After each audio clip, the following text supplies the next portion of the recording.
So I'd like to introduce to you Darrell Jones, who's president of the Overwaitea Food Group and has spent 37 years in the food industry. He began his career bagging groceries and has worked his way up through the company ranks, working in 23 different stores in a variety of operating roles, including the past 18 years in management as store manager, regional manager, general manager, vice president, and currently president. The food group is a privately held company operating 126 supermarkets in BC and Alberta and is one of BC's largest employers with approximately 14,000 employees. Please welcome Daryl.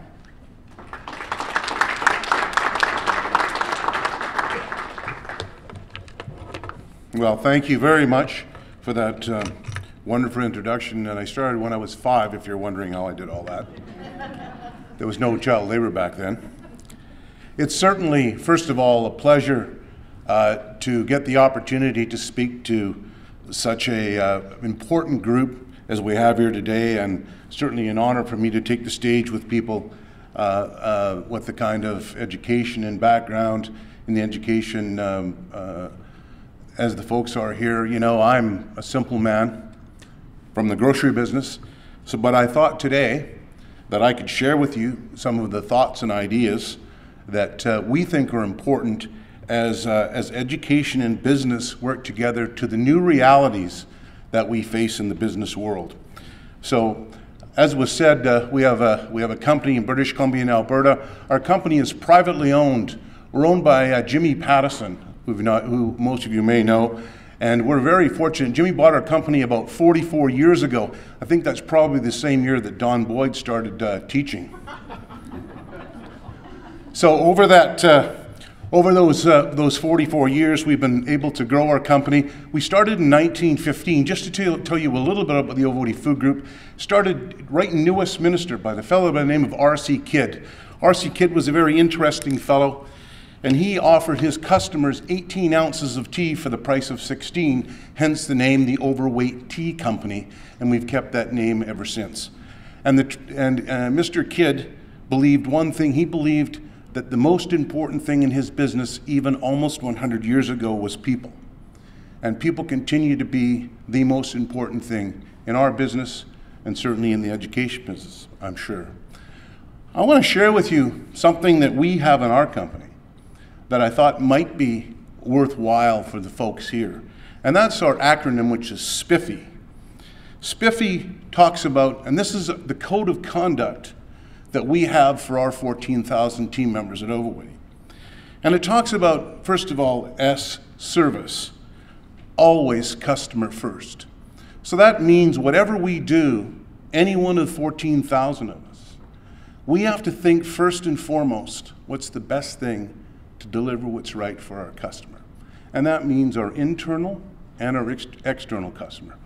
Our internal customer obviously being our team members, external customers being the folks who come through our door.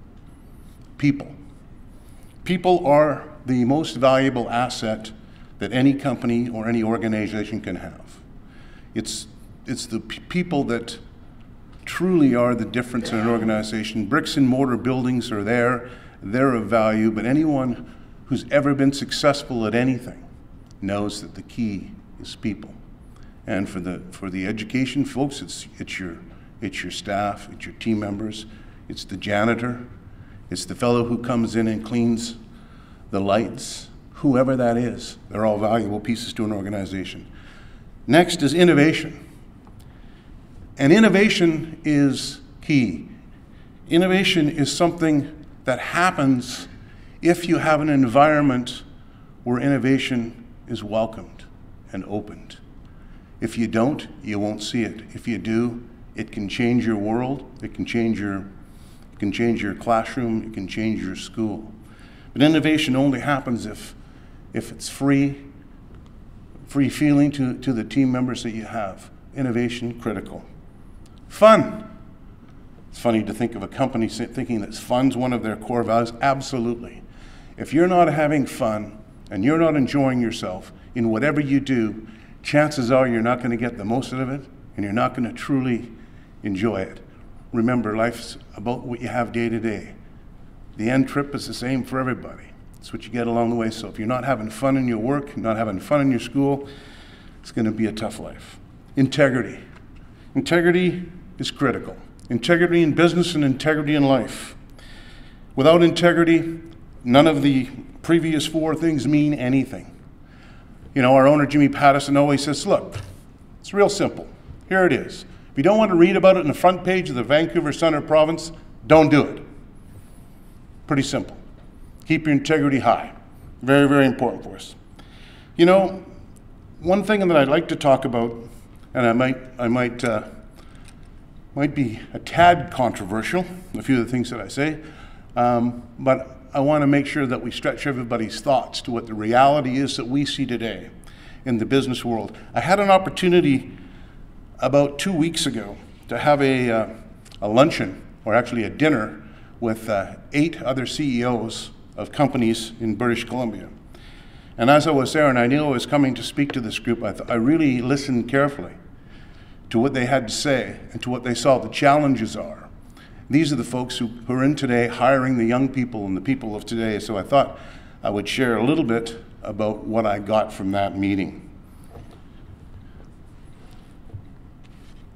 First, interestingly enough, they said business sense is really lacking. Young people today don't understand business. They typically, this is a generality of course, they typically don't understand what drives business. They don't understand how business operates and what it takes to be successful. They don't understand why you have to make profit, why profit's important. They don't understand that in most companies, 90% of the profit's reinvested in growing the business.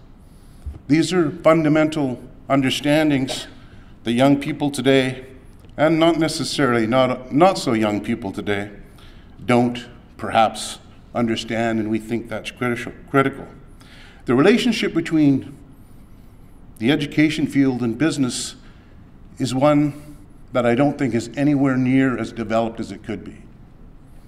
I think the business community today is better prepared than it's ever been to try and pull that together. And I think there's an opportunity to be able to do that. You know, I just wanted to share a few things with the folks here, just so you get a bit of an understanding how the realities are changing for businesses. Just a couple of facts you may know or may not know. Everybody seems to think that businesses, companies like the one we operate, with 14,000 employees, but that's simply not the case. There's 178,000 businesses in British Columbia. 154,000 of them have less than 20 employees. Less than 20 employees. There's only 961 businesses in all of British Columbia that have over 200 employees. Small business is the wave of the future. Most young people that are going to leave schools are going to have to be or will be either operating or involved in small businesses. And if they don't have the skills and the tools to understand how to do that, many will fail, and needlessly fail. When you take a look at what's driving jobs in British Columbia, just a few, the top job creations, construction, number 1. Number 2, real estate, and number 3, professional and technical jobs are the top 3. So this quandary that we're in with the lack of business reality is critical, and it's staring at us in the business world, and I think it's staring at our young people and not providing them with the tools and the opportunities that they need. It's my belief that we should have mandatory understanding of business in school and high school the same way we have mandatory English and mathematics. This is basic things that you can't survive without in the new world. Effective communication is deteriorating from the young people that we saw 10 years ago to where we are today. Verbal communication, extraordinarily poor. No understanding of looking someone in the eye, the importance of body language. Really tough. The little machines, they communicate with the machines. You know the machines, right? That is That is a huge, huge problem that we face today, particularly in our business, where we're all about communicating with our customers. It's very, very difficult. Written communication is poor. Not terrible, but poor. And today, many young people aren't successful in their careers or will not be successful in their careers because of communication. The most important skill that you need to have to be successful in business is the ability to effectively communicate. Without that, you're destined for failure. Common sense. Common sense. Well, we find that common sense is not all that common. And by common sense, we're talking about things as simple as understanding how the economy works at a basic level. Understanding what it takes to product in, product out at a very superficial level. The understanding's simply not there. The misunderstanding of government and how government operates and why government's important to us and the challenges that we face, where our tax dollars come from. You know, today, we're watching riots in Greece. Terrible riots in Greece. You know who's rioting in Greece? Young people. You know what they're rioting? In many cases, they're upset because they're changing the pension from 55 in Greece to 65. Yeah, well, why doesn't the government just give us the pension? They don't know that we are the government. The money that we get comes from us, not from some printing presses in the basement of the building. We're the ones who, young people today, not young people, but maybe not just young people, but today do they truly understand that? I would say that's a big challenge. That's a worldwide challenge, and you're seeing it playing out in the streets of Europe and with the Occupy. Not to say that some of the things that the young folks and the folks there weren't saying weren't the truth, because they were. But truly, I believe there's a lack of understanding, and that was discussions we had about this lack of understanding of the realities that we face. You know, in the last federal election, only 60% of the population voted, and then the last provincial election, it was 50%. Can you imagine the people who are spending our billions of dollars, leading our country, and we do not take the time to decide who they are or even to know what it is in many cases that they stand for once we go to vote for them.